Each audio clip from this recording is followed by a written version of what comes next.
Man amžinatilsį močiutė sakė, tu turi Dievo dovaną su bitėm.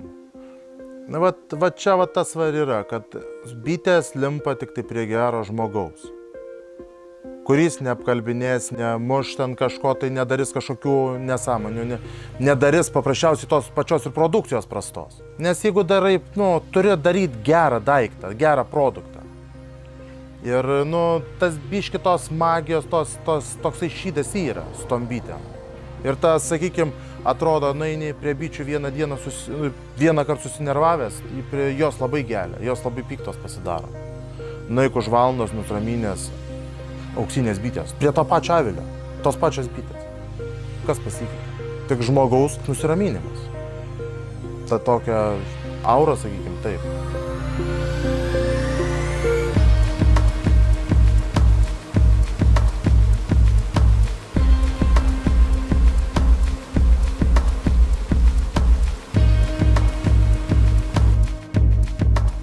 Sezoniškumas yra visus metus, apvalius metus dirbam. Sakykime, jeigu būna užsakymo, dirbam 12-16 valandų per parą. Taip, medaus sukimas ir 18 būna valandų, nes dirbu aš vienas. Ir taip apvalius metus. Aišku, būna ten kinta tas darbo grafikas, bet panašiai būna.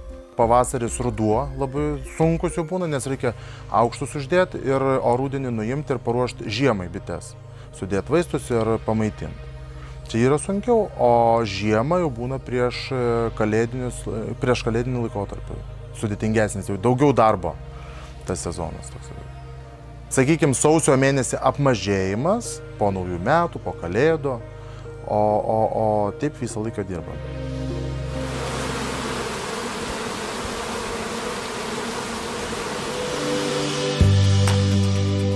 Turbūt visi puikiai žinom, kad perkam mes akimis.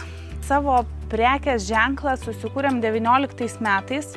Visą tai patys kūrėm, patys padarėm ir buvo labai svarbu sukurti etiketės ir pačią produkciją, kad jinai atrodytų prabangiai, gražiai, skaniai tam klientui, kuris nori kokybiško produkto pas save namuose ant stalo. Taip, kad norėtųsi pasiimti, nupirkti ir paragauti.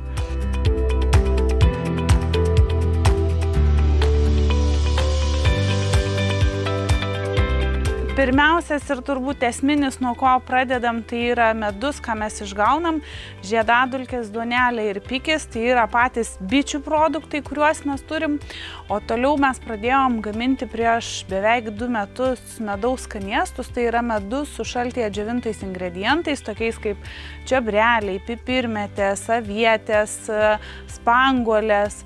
Ir kada pasidarėm šokoladą su žiedadulkėm, sakom, dar reikia kažko tai, dar kažkas tokio, kad būtų gero, tai pasidarėm juodojo šokolado saldainius su medaus skanėstų įdarais. Tai dar plus yra žiedadulkės meduje, o toliau jau visą tai dėliojam į dovanas, įvairiai su žvakutėm, mažesnėm, didesnėm, didesnius stiklainiukus, mažesnius stiklainiukus, su daugiau, su mažiau.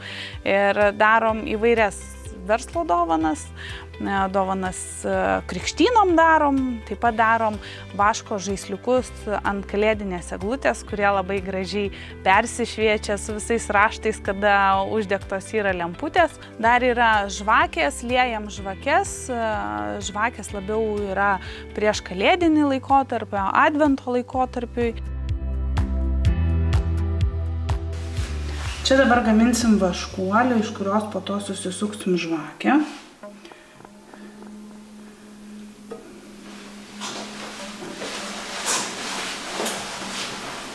Visas perteklius jisai išbėga čianai ir po to mes jį išsiimsim. Dabar kaip vafliniai mes jį užspaudžiam. Va, ir visas vaškas, ko nereikia, išbėga. Ir čia po to jau gausim.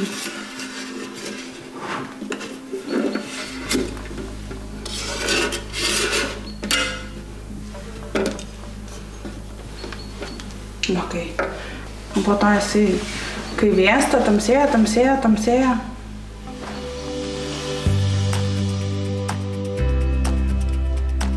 šiais metais pasileidom labai smagią edukaciją, tai yra kiaušinių marginimo su vašku. Vasaros laikotarpiu darom medaus sukimo edukacijas, kada žmonės atvažiuoja, išsisuka patys savo medaus ir po to degustuoja su sūriu ar agurkais.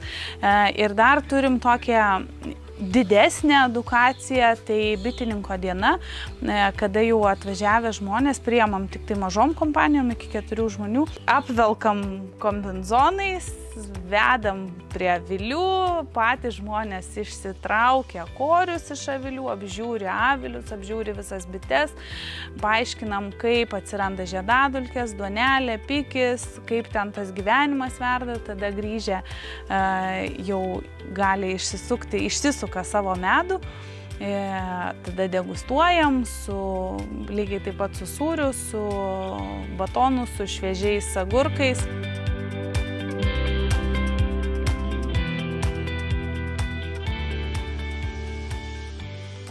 Su 44 šeimom bitininkas tikrai negalėtų išgyventi vien tik iš bitininkavimo, bet kai perdirbėjas jis kaip gaunasi, tada jau galim.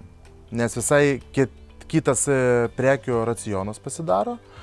Darbo taip daug prisideda, fizinis darbas ir loginio mąstymo reikia labai daug, nes viską reikia skaičiuoti, kad kažkur tai nepadaryt klaidos, nes tai brangiai kainuoja ganėtinai.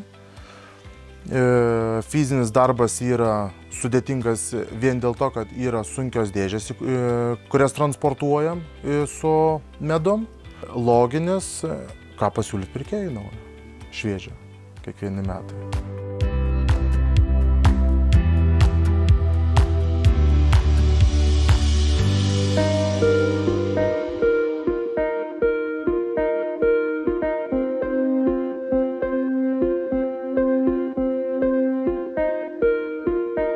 Turim poilsį ant bičių.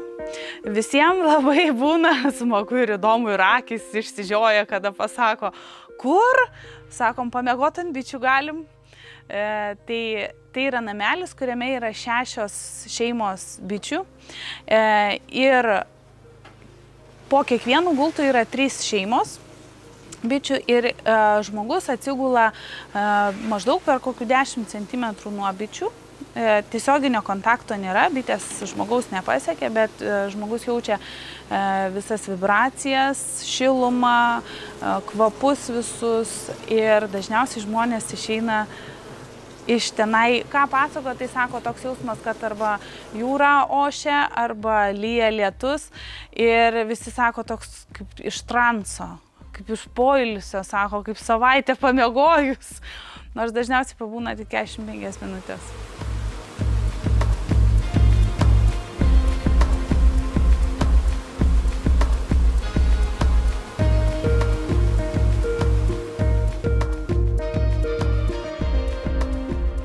Parama mums padėjo labai stipriai, padarė darbą lengvesnį, greitesnį ir didesnės apimtis galim paimti. Didesnius kiekius padaryti, išpilstyti didesnius kiekius. Pastoviai kažkoks darbas yra, pastoviai dirbam.